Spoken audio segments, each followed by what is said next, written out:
I scored a 524 on the Mcat, and here's a rapid-fire review of a high-yield chemistry topic on the exam. In this video, we're going to be discussing assigning what are called oxidation numbers and talking about their utility for analyzing oxidation reduction reactions, aka redox reactions, okay?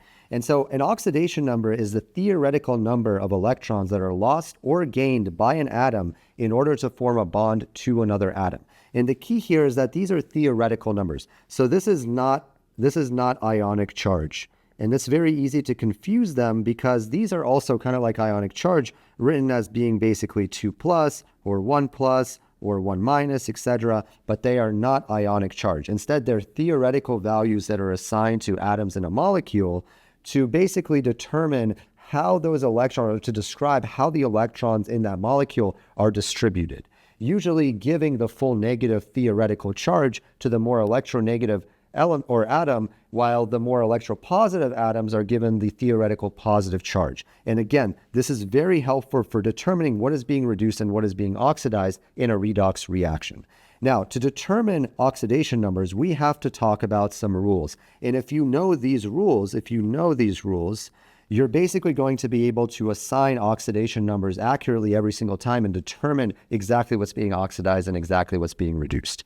So rule number one is that for any uncombined element, meaning that all the atoms in that molecule are the same element, their respective oxidation numbers of all the atoms in that molecule are going to be 0. Okay, so here it would be like chlorine, fluorine, this sulfur with 8 sulfur atoms. All those atoms have a 0 oxidation number. Okay.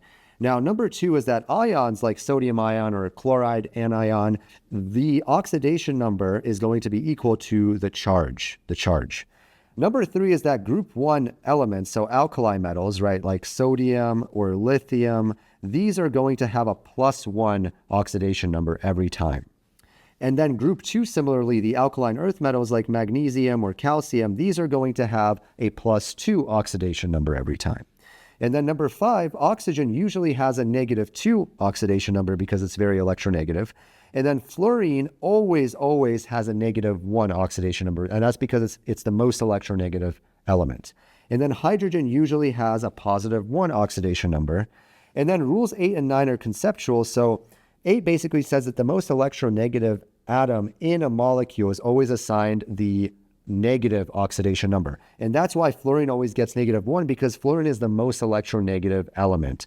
And so anything it's bound to is going to be less electronegative than it, so it's always going to get that -1 oxidation number. And then finally, the sum of the oxidation numbers has to equal the sum of the net charge. So you find the oxidation numbers of every atom in the molecule, and you